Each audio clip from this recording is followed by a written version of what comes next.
You're listening to the Spark Radio Network, internet radio like you've never heard before. Innovation, creativity, and imagination are all said to begin with a spark. So fasten your seatbelt and take the ride of your life and listen for the spark. You are listening to KLRN Radio, where liberty and reason still reign. Most writers and radio show hosts know that to connect with your fans, you need to do more than just write books or record the latest podcasts. There are many different elements that go into forming an online platform, but there are also many hidden traps. To make matters worse, solid advice on how to survive the muddy waters is scarce. In the book Hidden Traps, I talk about some of the important issues of working with an online platform, highlighting traps that could put your physical or internet security at risk or be harmful to your reputation. Are your social media posts just links with a few disjointed words, making you look like someone who can't complete a sentence? Did your new website cost you more than you anticipated? Are you leaking your personal contact details across the web without even knowing it? Then you need Hidden Traps. Hidden Traps is now available in paperback and ebook from a variety of retailers, including Amazon, Barnes & Noble, and Kobo. Visit blackwolfpublications.com for more details.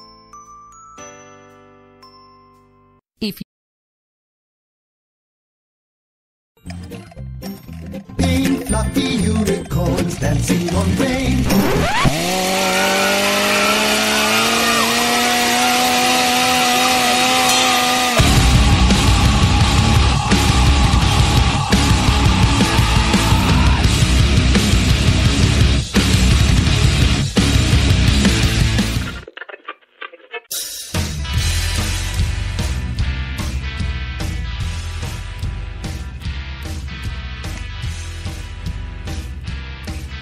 Welcome to FUBAR, One Nation Under Fu, and I am your host, the angelic, the kind, the tolerant, the Fu, and we are coming to you live from FUBAR Studios here on KLRNradio.com, where liberty and reason still reign. Can you believe it? Liberty and reason? Crazy talk.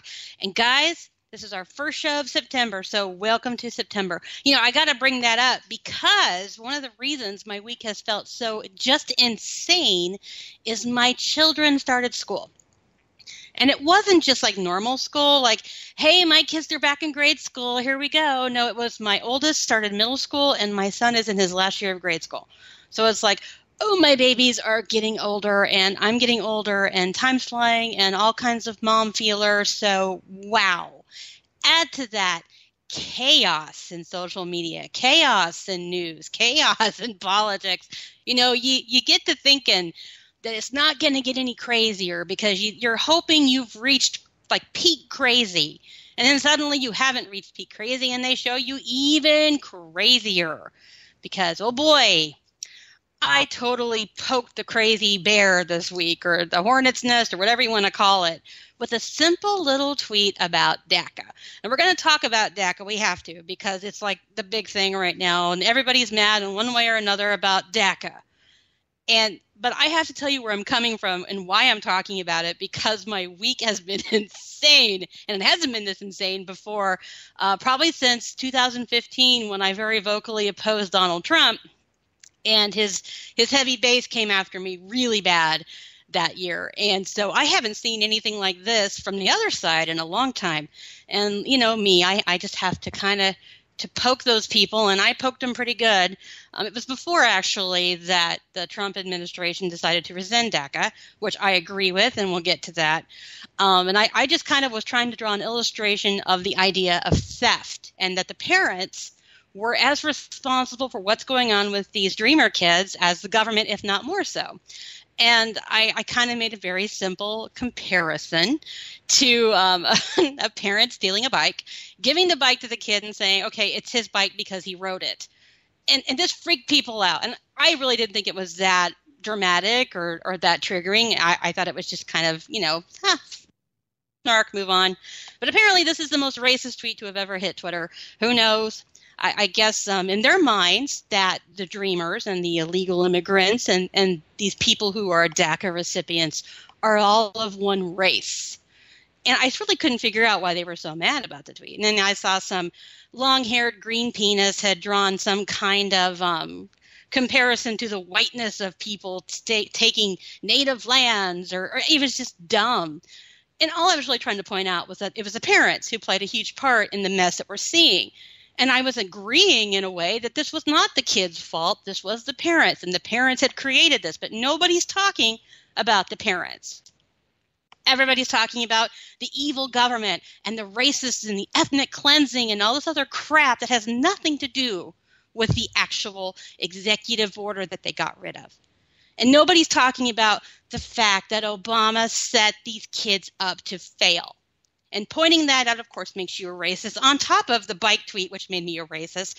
So for the last 3 days, all I have seen are these young millennial kids telling me how I'm a mean old racist because I don't believe they should live their lives being afraid that in limbo, that someone's going to send them home because they are under DACA. DACA was a Band-Aid, folks. All it was a way for Obama to pander to a demographic the Democrats were afraid they were losing. And so, hey, we need a quick fix for all this illegal immigration. We need to find a way to be the good guys here because we're letting all these people down. So what does he do? He forms DACA. And he says to, hey, come out of the shadows, get a job, go to school, give the government your information. You're fine. Oh, my God. You give the government your information. We want to know where you are. Go to college, get a job. We love you, illegal immigrants, you little young dreamers. We're the good guys. No, they're the bad guys. They're the lazy guys. They're the guys who created a disaster and a mess and set these kids up to fail. And now that we have to be the adults in the room and come in and say, this is not the way you deal with this. Now we're the racists. We're the mean ones. We're the ones who are going to kick these kids out of the country and take all this hard work away from them because that's just who we are. We're horrible. And that's not the reality of any of it. Now, let's be honest. There are plenty of people who are tired of the illegal immigrant fight. And they are tired of being lied to. And they are tired of being used. And they want them to go home. They want the wall to go up, they want the border secured, and get out of the country if you're not legal. And I totally get it. And I totally support that. But to pretend that people who are saying DACA was wrong, and this was the wrong way to help these people, and that you've set them up to fail, to say that's racism is back-asswards ridiculous. And if you're assuming that all of these people are the same color, that only Mexicans are illegal, that only brown people are illegal, you are a racist. So stick that in your butt, because unbelievable the amount of vitriol over a tweet about, hey, the parents played a part in this. Are you kidding me? And it's so disappointing because we worked for so long on the right. We really did. And this is probably why Obama did what he did. Because for years, the message out there was Republicans were racists or sexists or bigots. They hated people. They were homophobes, whatever you want to call it. And we worked so hard for so many years to get rid of that dialogue, that we were like, hey, we aren't the racists. We support individual rights. We support the individual regardless of color or sex or creed or persuasion or ability. If they have 3 feet, 2 feet, 1 foot, 3 nipples, we don't care. They're the individual. We celebrate their individual liberty and freedom, and that's all that matters. We worked so hard to get rid of the nasty, racist, sexist BS that got pinned on the right. And then in 2015, what happened? Oh, I know you're going to love this. 2015 happens. Donald Trump pops up. The alt-right pops up. And suddenly all we hear about is anti-Semitism and the racism and the sexism. And it's all there right in front of us, which incidentally was the last time I saw this kind of vitriol was when I spoke out against that in 2015. Now I'm dealing with this on the other side. And it's interesting because my views haven't changed. I don't care what color you are. I don't care what sex you are. I really don't care who you sleep with or what you do in your life unless you want me to pay for it. Then it's really none of my business. Live your life, do no harm, mind your own business. That's all I really care about. And when you're dealing with both sides, both extremes on both sides, you kind of start losing your mind and realize that maybe there are more of us in the middle than we realize. I hope. I don't know. I got to tell you guys, it is not getting any prettier. It is getting worse. And this message that getting rid of this Band-Aid is somehow an attack on people of color, and that's what they're really turning it into, is really stopping us from having the real discussion behind what we need to do. I actually, besides all the crazy, nasty private messages I've gotten, and I got some crazy ones, some doozies, I actually got to speak with a young lady who reached out to me and said, why are you against it? And she wasn't nasty. I could tell she was frustrated with me. And you know what, guys? I'm good at frustrating people. That's kind of what I do. And but she asked me why I was against it. And then I started explaining to her why I didn't like it. And then she explained to me why she had it and why she was afraid and what it meant to her and what was going to happen to her. And that conversation was all I really needed to have to be reminded that no matter what these conversations look like on Twitter, no matter what someone is saying to you, and people say a lot of dumb crap on Twitter, that there are human beings behind most of these accounts. Now, there's some Russian bots and porn bots and got Obama bots or whatever. But this young lady was good enough to reach out to me and have a real conversation. And it reminded me that it was worth all of this. Because honestly, you're like, whatever, screw these people, let them deal with it, I'm going to move on, and I got to deal with my kids, and I'm old, or whatever. You have something else going on in your life that matters more. But then you reach out to a human being, and you have a conversation, and you're reminded of what that other human being is going through. And suddenly you have a whole new purpose. We got to get through it. We got to work together. There's got to be a solution. Granting amnesty to all these people is not the solution. Deporting all these people is not the solution. And that's all you're hearing from both sides. So we got to figure it out in the middle.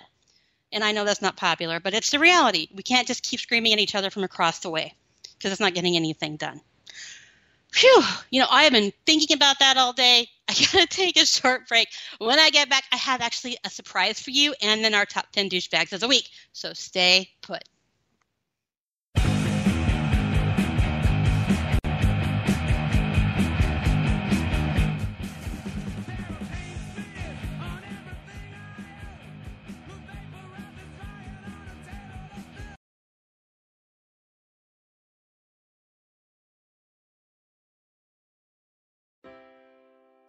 Most writers and radio show hosts know that to connect with your fans, you need to do more than just write books or record the latest podcasts. There are many different elements that go into forming an online platform, but there are also many hidden traps. To make matters worse, solid advice on how to survive the muddy waters is scarce. In the book Hidden Traps, I talk about some of the important issues of working with an online platform, highlighting traps that could put your physical or internet security at risk or be harmful to your reputation.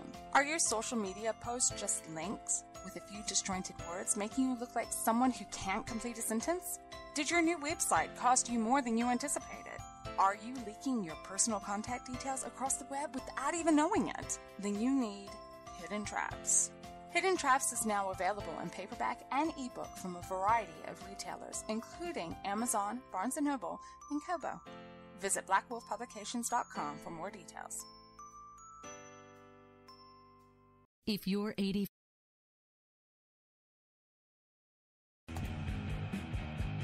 I said that.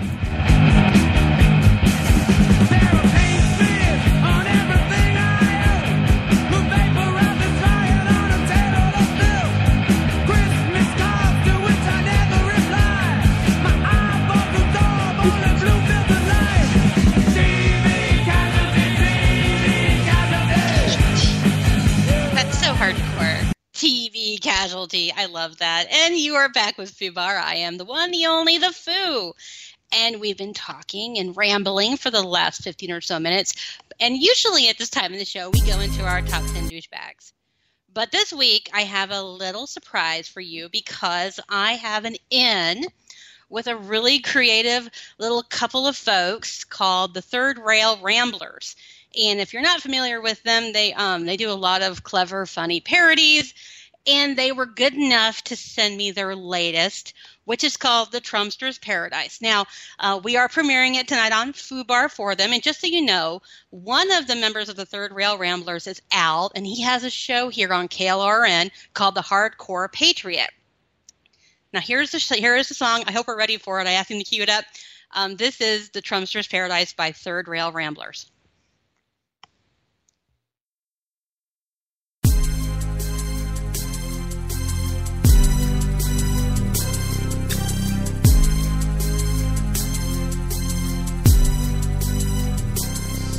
As my thoughts drew an image of a hollow Macbeth, I took a look at the right and agonized about the left, cause they've been cashing and bapping so long that even the buck would think that this party is gone. But they never lost a plan where they weren't the servant.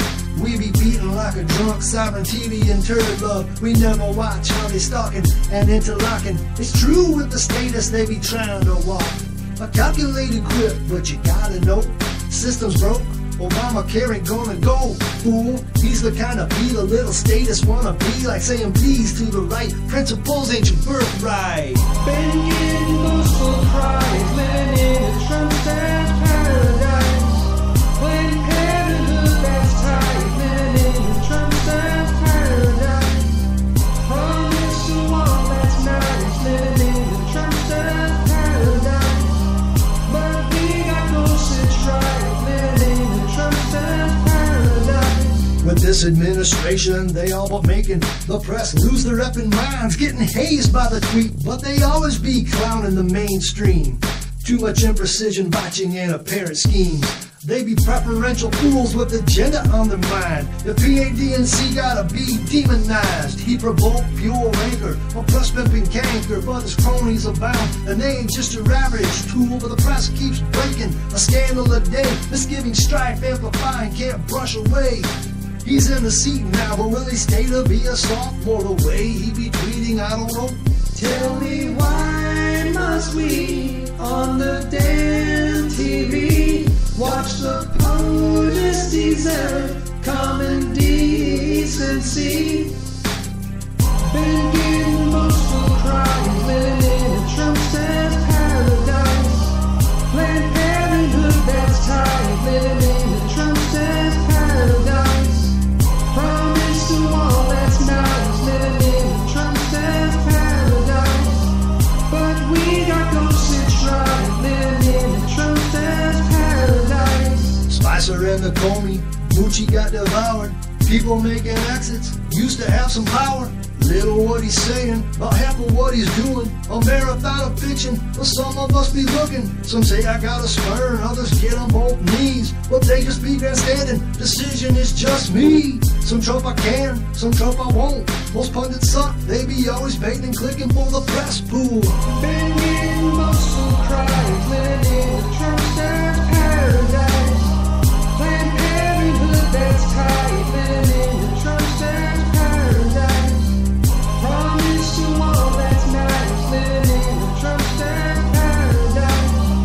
But we got ghosts that's right, living in a Trumpster's paradise. Tell me why must he each day to tweet like Tourette's he's burned some crude debris? Tell me why must we each day to see the press got hurt on live TV?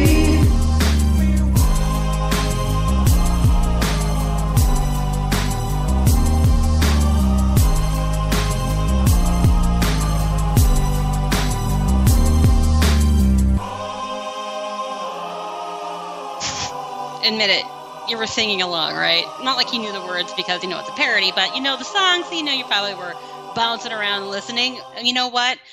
Talented guys, the Third Rail Ramblers, that was Trumpster's Paradise. If you're interested in hearing more of that, let me know on Twitter, and I would be happy to direct you in their direction.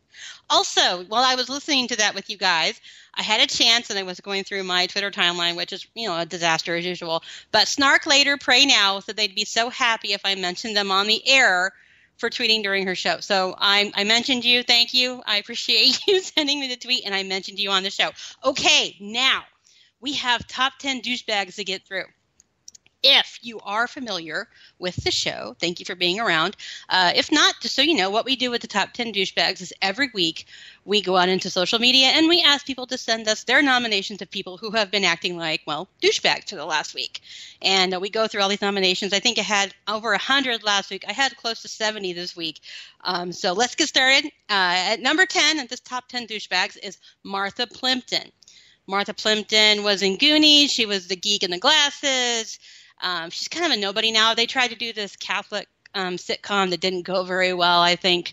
But Martha apparently is super proud of all the babies she's aborted. You know, the pro-choice crowd is always so happy to tell us that nobody is pro-abortion, but by God, Martha Plimpton is pro-abortion.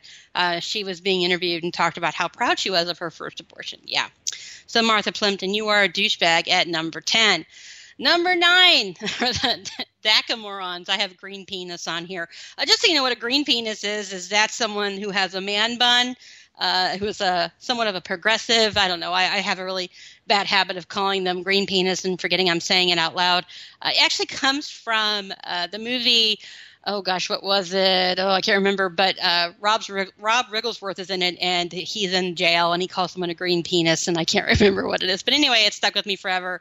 The DACA morons who've been mad at me over the bike tweet, they really are douchebags. You know, there are people who are genuinely angry, and I'm happy to have a conversation with them. And those people are the ones who are like, hey, what did you mean by this? Let's talk about it.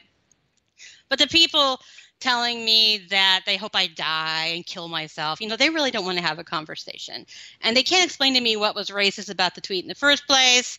So, you know, I went ahead, and since it's my top 10, I put them at number 9 on this week's top 10 douchebags. At number 8 is Bill de Blasio. Bill de Blasio, you know, besides tweeting some really threatening, horrible things, had his picture taken for a magazine, and it's called The New Yorker. It's a magazine, New York magazine, up in New York City. And basically the picture was taken of him. The photographer was down at Bill's feet, looking up at Bill like Bill's towering over everybody. And the headline was, Bill de Blasio will be mayor again, or whatever. And the cover is so absurd and creepy because honestly, not only is Bill looking down on people and looking down on the reader, but the first thing at eye level, when you look at the cover, is like his crotchal region. Yeah, it's really absurd and creepy. And I guess it fits Bill de Blasio, and that makes him a douchebag at number 8. At number 7 is Danny Zucker. He is a producer for Modern Family. I don't know if you watched the show, and I actually didn't even know who the producer was because I've been watching the show for a long time. And full disclosure, I like the show, so this was very disappointing for me.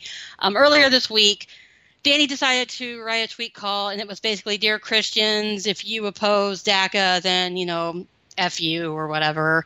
You know, he was basically telling Christians that they were bad people if they wanted the laws of the land upheld and the border secured, because apparently wanting your country to be secure is unchristian or something. I don't know.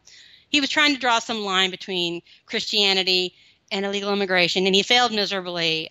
He had a lot of pushback on the tweet. He tried again. He deleted the tweet and tried to rewrite it and played victim. And I wish people were so mad at me, were as mad about these people being deported as they are that I said the F word or whatever. It was nonsense. And I think what people were reacting to was not so much the FU or the idea that they want all these people deported. It was just like, you really don't understand Christianity, so why would you bother tweeting about Christianity? Just stay out of the whole Christian thing. If you don't know anything about it, don't tweet about it. And don't be a douchebag at number 7. At number 6 is Anna Navarro. Oh, Anna. You know, I really used to enjoy Anna. You know, she was the lone Republican in a sea of progs, and, you know, you thought she was this tough broad, and, you know, she really has just turned into a giant disappointment. Now, let's be fair. I'm not a huge fan of Donald Trump. I am the first out there to say something if I think he's done something wrong. But it's like her whole shtick has become everything he does, how do I find a way to make it bad? Everything he does, how do I interpret this as a way to slam what he's doing? You know, she's one of the people where Trump could cure cancer, and she complained that he was putting oncologists out of work. She's to that point in how she doesn't like Trump. And I understand. I've been there. I was there before the election. but I'm also an adult and realize that he won and that one way or another, he's the president right now, and we have to work to get things done, whether or not we support him. So, Anna, you made the list at number 6. And number 5 is Kurt Eichenwald. Oh, my God, you guys. Apparently, Kurt is a hurricane expert all of a sudden, determining where Hurricane Irma was going to hit. And, the tentacle jokes around this have been hilarious. If you don't know who Kurt is, lucky you. Kurt is a Newsweek writer, or he used to be, who basically tried to sue a kid or get a kid arrested for sending him an animated GIF because it said it caused him a seizure. And then later on, it was like he had screen captures up of his desktop and he was looking at tentacle porn and said he was trying to prove to his wife it existed. He's just a nightmare. And he's a douchebag because he's saying it. He can determine where Hurricane Irma is going to hit. I don't know why he thinks that's so. Maybe it's his knowledge of tentacles, but either way, that makes him a douchebag at number 5. At number 4 is Alyssa Milano. I know Alyssa has kind of decided she's going to be political. I don't know why. But she's also pushing this whole nonpartisan, party, country over party, or nonpartisan something. It's whatever she's doing. She's clearly partisan. She clearly is a Democrat and a leftist. She clearly doesn't like Trump or anything to do with the right.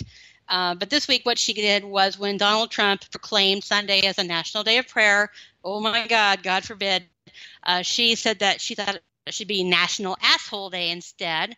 Because, praying for your fellow Americans who've just been hit by a hurricane is such a horrible thing. A president proclaiming such a thing, how dare he? How dare we expect people to pray for one another? Even though it doesn't mean you have to pray, you hyena. You had to tweet that, so you're a douchebag at number 4. At number 3 is Peter Dow. Peter and his new little project, Verret, which is basically he has taken his obsession with Hillary Clinton, his love affair with Granny Kankles, and he has created a whole, media, some kind of site where he's posting news and articles related to Hillary or what Hillary would like or what Hillary supporters are going to care about. I don't know. It's really creepy. If I had a guy making this site around me, I probably would call the cops. But Peter is determined, and he was so excited because Hillary was like, oh, my God, I'm totally going to sign up. This is rocking. And, then he had this big, Hillary-gasm. And so he's a douchebag at number 3. At number 2 is Obama. Thank you for all the mess you created with this Band-Aid we've been dealing with, this bag called DACA. We really appreciate you sending us all to be racist again as we try and fix a mess you were too lazy to fix while you were in office. So you are a douchebag at number 2. At number 1 is the majority Dems who did nothing to fix immigration. And I'm sorry, I got to put Trump in here a little bit, guys, because he's been basically smooching up to Chuck Schumer and Nancy Pelosi today. So all of these, I don't know what you want to call it, this mess of immigration reform, DACA, the drama, the racism, the Republicans on the side looking totally confused with their thumbs up their asses, all of them put together are the number 1 douchebag this week. Okay, I'm going to take a short break. When I get back, I'm going to have the one, the only, the mint jacket wearing Jesse Kelly. So stay put. We'll be right back.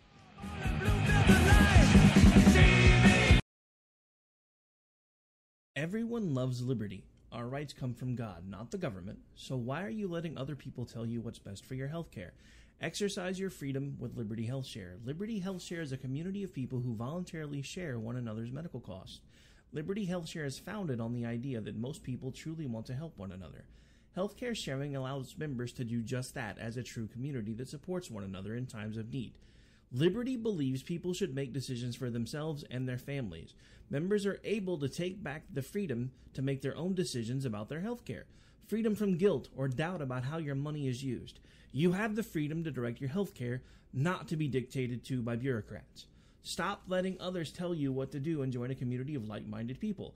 Exercise your freedom. Join Liberty Health Share and take back the control of your healthcare while helping those around you.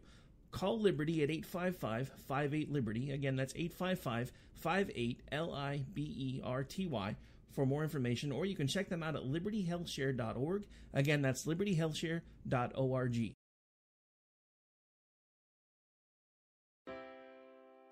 Most writers and radio show hosts know that to connect with your fans, you need to do more than just write books or record the latest podcasts. There are many different elements that go into forming an online platform, but there are also many hidden traps. To make matters worse, solid advice on how to survive the muddy waters is scarce. In the book Hidden Traps, I talk about some of the important issues of working with an online platform, highlighting traps that could put your physical or internet security at risk or be harmful to your reputation.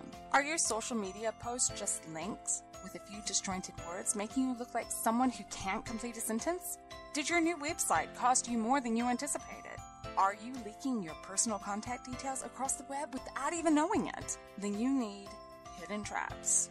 Hidden Traps is now available in paperback and ebook from a variety of retailers, including Amazon, Barnes & Noble, and Kobo. Visit blackwolfpublications.com for more details. If you're 85 or younger, would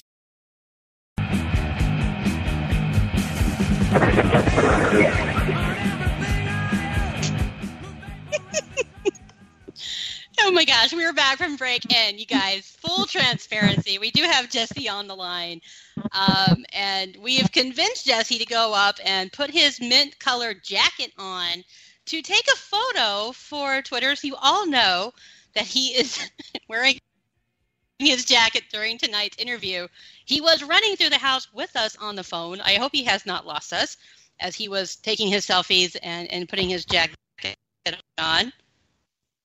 I think we're still with him. Oh, I'm here. Hi, Jesse. Well, I'm here, and the jacket is now up. Perfect. You know, it can't be an interview with Jesse Kelly if we don't have the mint jacket.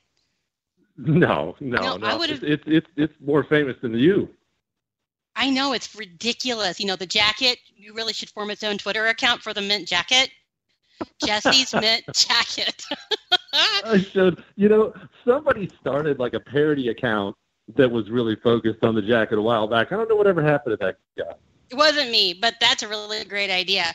You know, I think that what is so great, and I'm not trying to build up your ego because I know your ego's there already, but I think what is so great about what you do and what you represent about conservatism and about, you know, evil white men is you're funny and you do make jokes and you play this role, but you also have a great message. So I guess really tonight what I want to do besides make fun of your jacket is talk a little bit about why you started and where you came from. I mean, how long have you been involved with politics, Jesse? Not a terrible long time, I guess. I got out of the Marines in 2004, and I moved to Arizona. I'd never lived in Arizona before, but I moved down there to do construction work, and it was right not long after I got down there. You remember Obama was running. All right. And I started getting really, really into it, really into it. Obviously, he did not see the same way about things that I did. And so just on a whim, I decided to run for Congress, for U.S. Congress down there. That was Gabrielle Giffords' seat at the time. And I decided I was so mad. I was just young and stupid. I think I was like 27 years old. I decided to just, hey, I'm just going to run. There's nothing wrong with that. And we ended up winning up to that primary where we weren't supposed to, and then we were 4,000 votes away from beating her, and that was about a month after that election, she ended up getting shot. So that was how all that came to be, and that's how I got involved in politics. Now, I don't really do much anymore beyond Twitter and some radio and TV stuff, but it's fun. It's an addiction. You know what? I think it is. And I don't think, unless you are a fellow political addict, I don't think people get it. And it's true. Once you get involved, it's really hard not to be involved. And I guess, you know, people are going to give me a hard time if I don't ask you about the lists. Where did the list start? And what is maybe your favorite list or your worst list that you've ever come up with? Oh, man. You knew I've had so many, and they're all so great. I mean, there's just nothing but support and love for them all. Support and love, yes. You know, that happened kind of in the dog days of the election when everyone was just, there was nothing happening and everyone was just kind of sick of it all. Yeah. And I randomly put one up because I've got, you know, some pretty terrific opinions.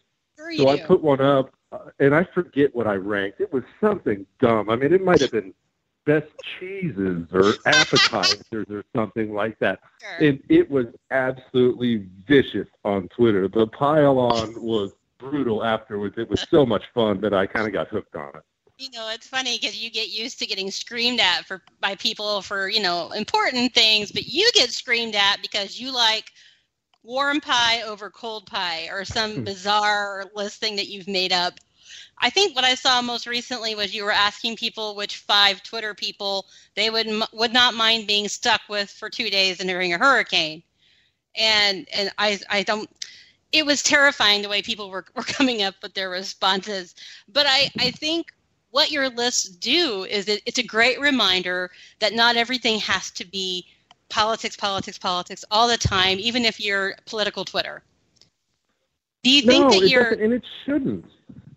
I think where we get lost is, and I was talking about this earlier, is we forget we're human beings. And I think as awful, and I'm sorry, they are awful. As awful as your lists are, they are a great reminder that you're a human being. And that, you know, I love the relationship you have with your wife, and she has the patience of Job.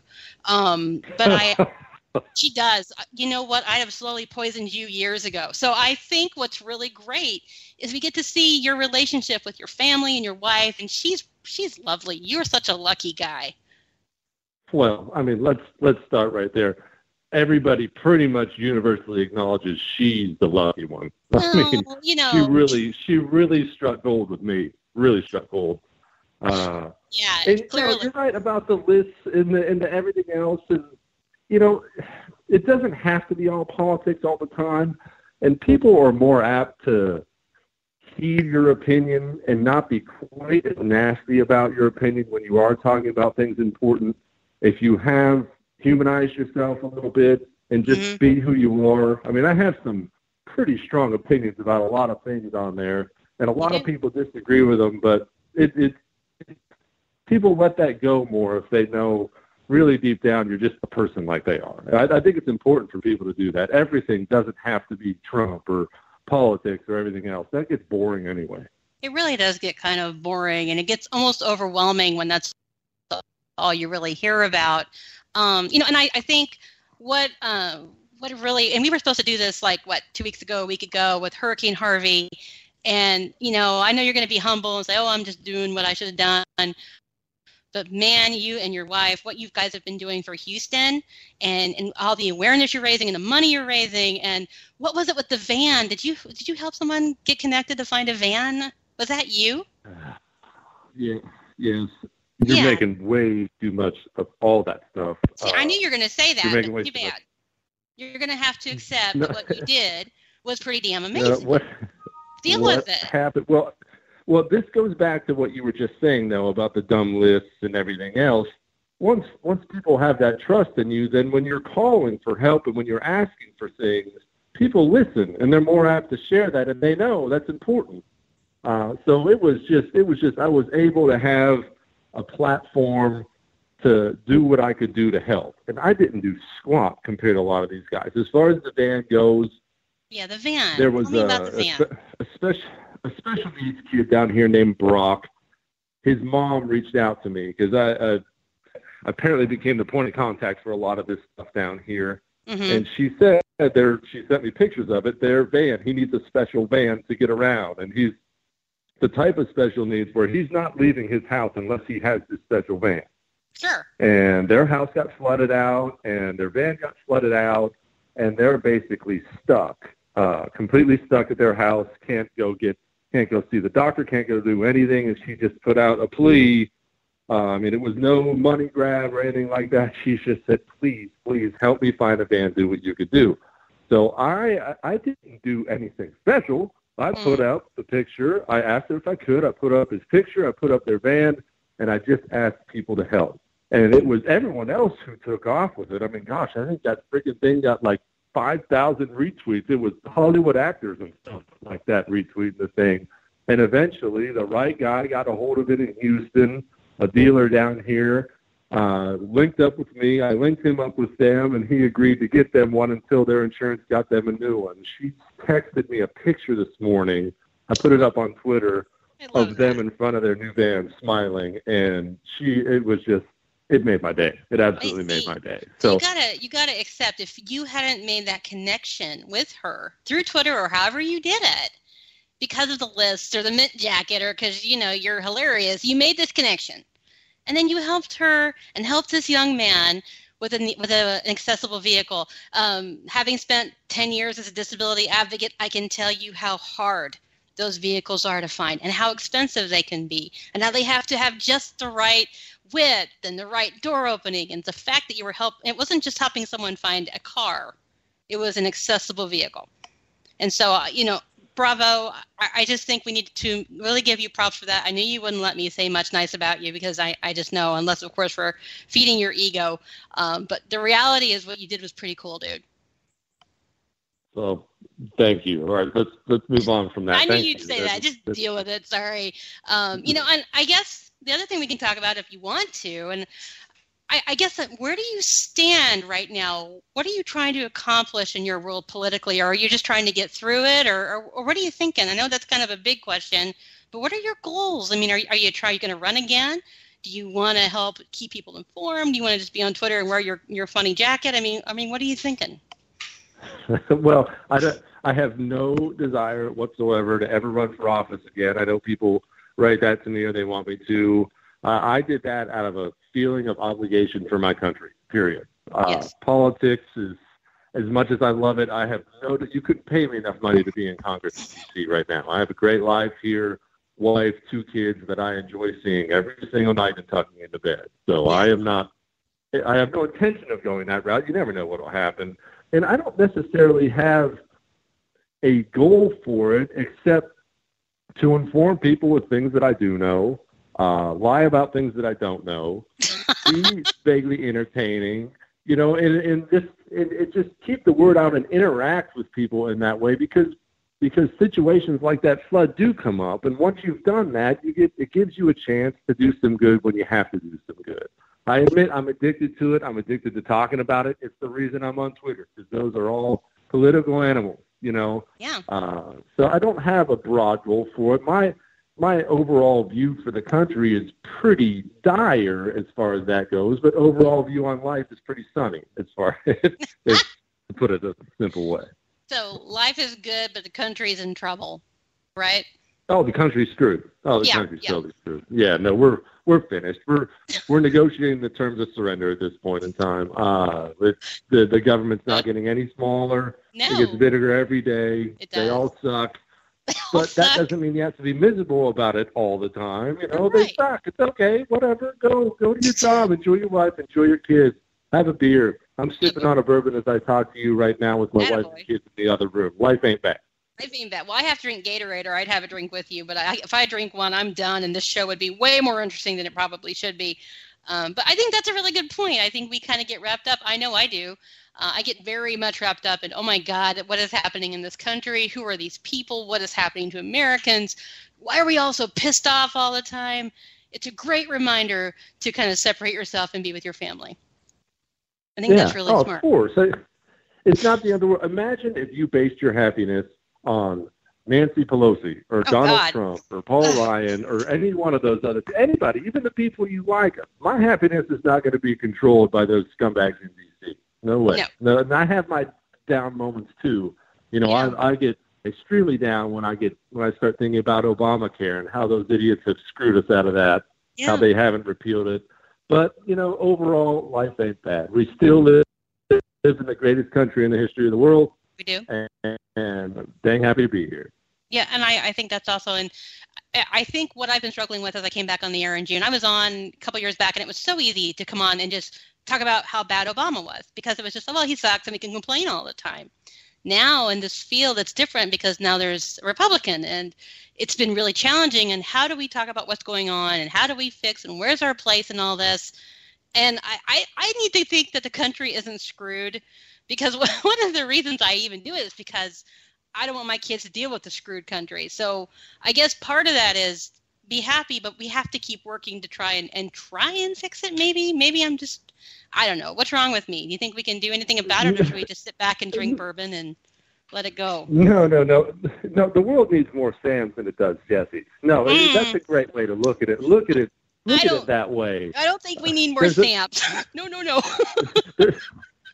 There's only enough room for one Jesse ego in this world. This is true. That's a good. But look, it's fine. Have that sunny outlook. It's fine. And look, we may do some good. We can do a lot of good before the worst finally comes here. We can do a lot of good. We should. We're obligated to. That's why I ran before. It's not because I think America can be saved. I just think the good people need to fight as long as they can fight and let the chips fall where they may. Right. And I mean, if there was one issue that you really decided that you wanted to work on, is it Obamacare, or is there something that you feel like matters more to you than everything else that's kind of in this crap sandwich? Is there one piece that really bothers you the most? Well, if you had to pick an overall issue, I'm a 10th Amendment guy. If it's a big picture thing, all I want is all the power back at the states. Okay. You could fire almost every single federal employee, dynamite the freaking building, and turn it into a parking lot for all I care. That's really what I would want. Return basically everything back to the states. That's not constitutional. But well, I mean, that individual makes sense. Issue-wise, it's Obamacare. That would solve a ton of it, though. If you think about it, you repeal the 17th, you repeal the 16th. Here we're going to go into the amendment stuff, and you focus and you respect the 10th. I totally get that. And the 19th. Yes. Repeal the 19th, too. No. Don't. We talked about this last week when I had the Federalists on. No. But the 16th and the 17th, and respect the 10th. I think if we pulled more stuff into the states, I think you're right. I think a lot of this mess would go away. And as far as Obamacare, well, I was joking about the 19th, but that's still fun. Because I just and you're right about the 17th. Yes. The 17th needs to go. The senators should be sent there by the state legislatures. There's no doubt about it. But the 10th Amendment solves everything, and the founders knew it did. That's why it was already implied. They just put the 10th Amendment in there to drive it home, and we still ignored the stupid thing. We still managed to screw it up. The 17th neuters the 10th, basically, is what happens. And people are like, oh, my God, amendment talk. But it's true. We really set ourselves up. We had 10 pretty simple, basic things, and then we decided to do a bunch more. The 16th's got to go, too.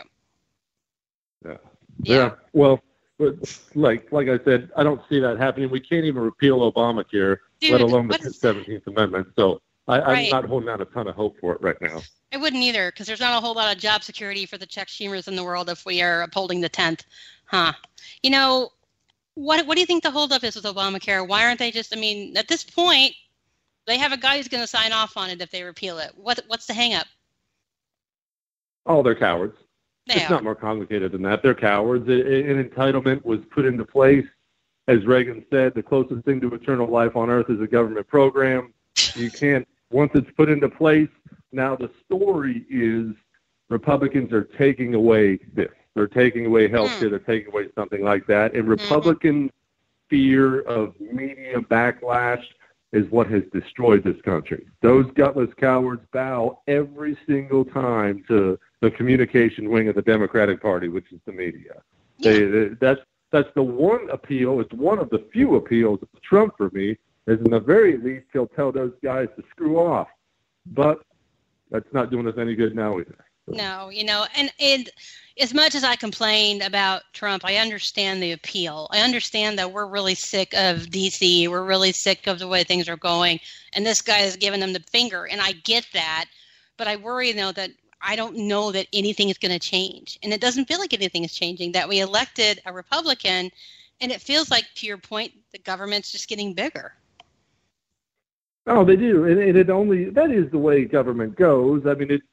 It's very difficult to expect human beings, we're all self-serving, to send them to Washington and reduce their own power. There are very few people like that in the history of the world. Where part of the reason our country is so great is we were founded by people like that, like Washington, who put term limits in for himself. But in the long run, you're going to get scumbags there, and you're going to get power-hungry people, and that's really the nature of man. And that's why the Constitution was so important, because it knew that, and it limited power, yet here we are.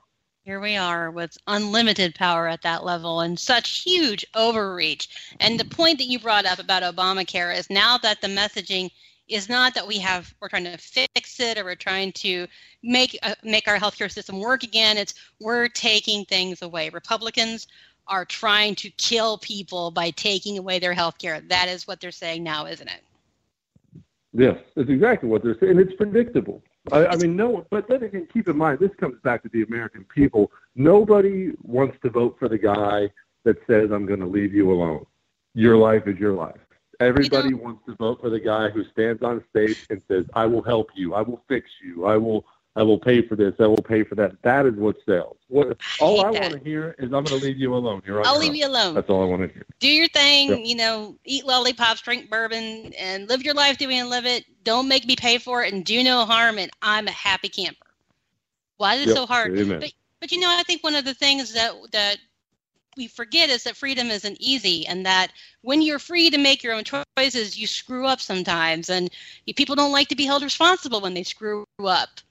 And I think that's a huge part. It's almost like Republicans used to be the parent who said, I'm going to put these laws and these rules in place, and the other Democrats were like, oh, we love you, do whatever you want. They're the parent that spoils. Earlier today, I saw someone compare, it's a lot easier to be Santa Claus giving out free crap than the guy saying, hey, you got to get a job. And that's kind of where we're at with politics, is we're not Santa Claus. We're like, hey, get a job, take care of yourself. Democrats are Santa Claus. You're right. Everybody wants to vote for the guy who pats them on the head and tells them everything's okay and I'll take care of you. Nobody wants to vote for the harsh dad that says, suck it up and do it yourself, you're on your own. No one wants to vote for that, but that's what helps you the most. That's what helps you as a human. And I think it was Thomas Sowell, and I'm probably going to misquote him, but he says something about, it's amazing how much people learn when you let them screw up what they're learning. Like, you don't pad them. You let them figure it out on their own. If they make mistakes, they learn from that. We're to a point, and maybe I'm a little biased because I've spent the last 3 days listening to millennials. We have a whole generation of people who have no idea what accountability looks like. That the ones who do know it are so few and far between that they stand out. I don't get this at all. Maybe I'm getting that old lady get off my lawn thing going on, but I feel like they are incapable of accountability and owning who they are and taking responsibility for their lives. It's weird. Well, I have a theory on that, and it's probably accurate because it's me. Of course, but my theory on it is it's the same percentage of good people and scumbags in every single generation. It's just today the scumbags have just as big of a platform as everyone else because of Twitter and Facebook, because of social media. So every time some nut job at 20 decides he wants to change genders or something like that, that guy gets all the press when there are a million guys his age that are serving in the military, that are starting businesses, that are doing great things. I've never actually subscribed to the greatest generation thing. I've seen so much heroism and great things in guys in our generation that I just don't subscribe to that. Yeah, we've got a bunch of lazy losers and scumbags. We've got a bunch of great people too. It's just the lazy ones tend to have more of a voice than they ever had before. And I think that's probably fair. And I'm totally biased. Yeah, I tell you, I'm still getting private messages from them wishing me death and that I'm a horrible human being because I don't support the law that set these people up to fail. So I'm biased and cynical right now. So I appreciate that. It's probably a good feedback. Yeah, well, I guarantee you Moses was complaining that the generation coming after him was useless. That's what people do. But people are people. People don't generally change. They're people. Right. We're all flawed. But I'm starting to feel like Clint Eastwood and he's on this front porch with his gun and get off my lawn. I'm to that point in my life, and I'm trying not to be there. So I think what you said about keeping a reminder of what makes you happy in life and letting the rest of it go is really good for me to hear tonight. How did you know I needed to hear that?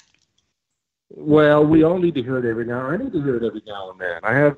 I have good days and bad days like anyone else, but the truth of the matter it's all the same. It's all the same. Generations don't change. And when you look at, from a really broad perspective, what people have actually lived through in the history of this world, in fact, what people are living through now.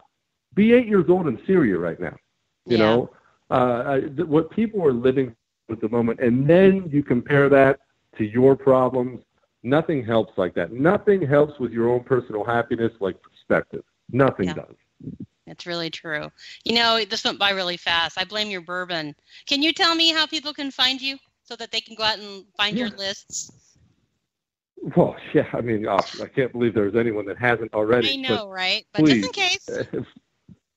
Follow me on Twitter at Jesse Kelly DC. Again, it's at Jesse Kelly DC. I mean, it's probably the best Twitter page that I can think of. It's pretty outstanding stuff. It is, and it's the mint jacket that makes it. That's actually what I remember making fun of you the first time. Jesse, I know you're a busy guy. I appreciate you coming by and talking tonight. I really enjoyed it. Believe it or not, I really did enjoy interviewing you and talking about your lists, and you have such a great perspective on things. I really appreciate it.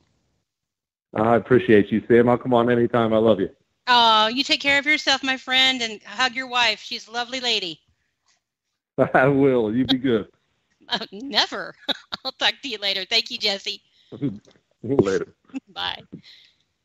Always goes by fast. I feel like that first half hour I have all this time, and I look up and, oh, my God, it's 7:58. You guys, this was fun this week. Jesse was great. If you get a chance, follow him. He's wonderful. We make fun of his ego, but really he does have great perspectives on most things, just not pie. You can find Jesse at JESSEKELLYDC on Twitter. Next, stay put. We have a great lineup on Wednesday nights here on KLRN. You have the Conservative Curmudgeon, then Jesse's Voice, then the Stafford Voice, and then America Off the Rails with my producer, Rick Robinson. So it's always a good night on KLRN, especially Wednesday nights. Be here next week because I'm going to interview the one, the only Caleb Face Howe. Now, it could be Ho. I asked him, and he told me to say however I wanted to say. So I kind of like Caleb Ho. I think we'll call him Caleb Ho. Anyway, that's it for me tonight, guys. Have a great week. Stay out of trouble, and I will see you next week. Take care. Bye-bye.